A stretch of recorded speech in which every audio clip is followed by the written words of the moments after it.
ഇനി കോഴിക്കോട് നിന്ന് ദീപക് തർമ്മ കൂടി നമുക്കൊപ്പം ചേരുകയാണ്. ലീഗ് സ്ഥാനാർത്ഥികളെ കുറിച്ചാണ് ദീപക് പറയുന്നത്. ഗുഡ് മോർണിംഗ് ദീപക്, വിവരങ്ങൾ.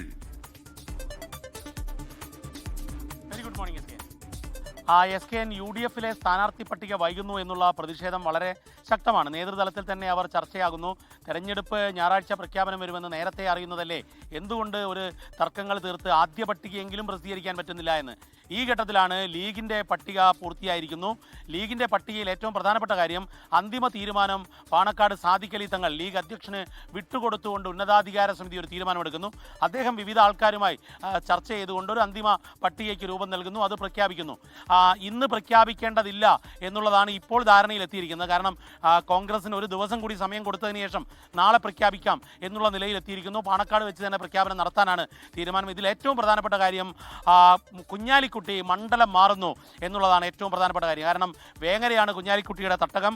വേങ്ങരയിൽ നിന്നും PK കുഞ്ഞാലിക്കുട്ടി മലപ്പുറത്തേക്ക് മാറുന്നു.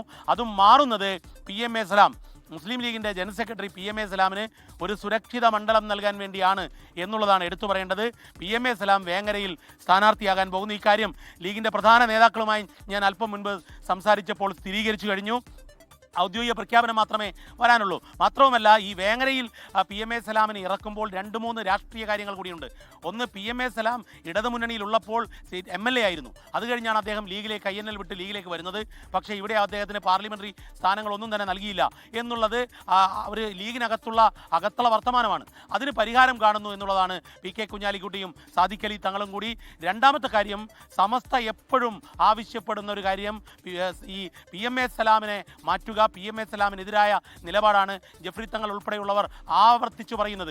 പക്ഷേ സമസ്തയുടെ അത്തരത്തിലുള്ള നിലപാടിനെ മാനിക്കാതെ ലീഗ് അവരുടെ സുരക്ഷിത കോട്ടയിൽ നിന്നും PMA സലാമിനെ മത്സരിപ്പിക്കുന്നു, MLA ആക്കാൻ പോകുന്നു എന്നുള്ളതാണ് ഇതിൻ്റെ ലീഗിനകത്തുള്ള അല്ലെങ്കിൽ സമസ്തയ്ക്കകത്തുള്ള രാഷ്ട്രീയം. SKN മറ്റു മണ്ഡലങ്ങളിൽ മണ്ഡലമാറ്റമുള്ളത് കൊടുവള്ളിയിൽ നിന്നും MK മുനീർ കോഴിക്കോട് സൗത്തിലേക്ക് വരുന്നതാണ്.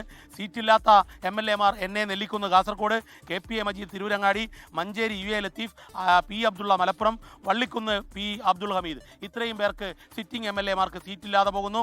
മറ്റൊരു പ്രധാനപ്പെട്ട കാര്യം, യൂത്ത് ലീഗിൻ്റെ സംസ്ഥാന ജനറൽ സെക്രട്ടറി കൊടുവള്ളിയിൽ MK മുനീറിൻ്റെ പകരക്കാരനായി അവിടെ മത്സരിക്കാൻ വേണ്ടി തീരുമാനിച്ചിരിക്കുന്നു. അവിടെ തന്നെ എന്നാൽ പ്രാദേശികമായി മറ്റൊരു വാദം കൂടിയുണ്ട്. റസാഖ് മാസ്റ്റർ ലീഗിൻ്റെ ജില്ലാ ജനറൽ സെക്രട്ടറി മത്സരിക്കണമെന്നുള്ളത്. മറ്റൊരു പ്രധാനപ്പെട്ട കാര്യം, കാസർഗോഡ് ജനവികാരം ലീഗിനകത്തുള്ള പ്രവർത്തകർ പറയുന്നത് കല്ലട്ര മായിൻ ഹാജി കാസർഗോഡ് സ്ഥാനാർത്ഥിയാകണമെന്നുള്ളതാണ്. പക്ഷേ എന്നാൽ KM ഷാജി വിടാതെ കാസർഗോഡ് പിന്തുടരുന്നുണ്ട്. പക്ഷേ എന്നാൽ ആ തീരുമാനം ഇപ്പോൾ സാദിഖ് അലി തങ്ങൾക്ക് വിട്ടിരിക്കുന്നു. കാരണം കല്ലട്ര മായിൻ ഹാജി അവിടെ ജനകീയനാണ്, സാധാരണ പ്രവർത്തകരിൽ വലിയ രീതിയിൽ സ്വാധീനമുള്ള ജില്ലാ അധ്യക്ഷനാണ്. അപ്പോൾ അദ്ദേഹം അവിടെ സ്ഥാനാർത്ഥിയാകണമെന്നുള്ളതാണ് പ്രാദേശികമായ പൊതുവികാരം.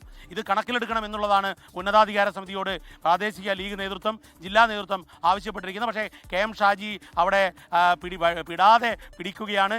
PR ഏജൻസികൾ ഉൾപ്പെടെ അവിടെ എത്തിക്കഴിഞ്ഞു എന്നുള്ളതാണ് വിവരം. ഏതായാലും ലീഗിൻ്റെ പട്ടികയാണോ ആദ്യം UDF-ൽ നിന്നും പുറത്തു വരിക എന്നുള്ളത് ആണ് നമ്മൾ ഈ ഘട്ടത്തിൽ സംശയിക്കേണ്ടത്. കാരണം തർക്കങ്ങളെല്ലാം പരിഹരിച്ച് പട്ടിക അന്തിമ രൂപത്തിലായിരിക്കുന്നത് മുസ്ലിം ലീഗിന് മാത്രമാണ്. SKN ലോകത്തെവിടെയായാലും ഏത് സമയത്തും 24 വാർത്തകളും ഓഗ്മെന്റഡ് റിയാലിറ്റി പാക്കേജുകളും എക്സ്പ്ലെയിനറുകളും വിശദമായി കാണാൻ ഞങ്ങളുടെ YouTube ചാനൽ നിങ്ങൾക്ക് സബ്സ്ക്രൈബ് ചെയ്യാം.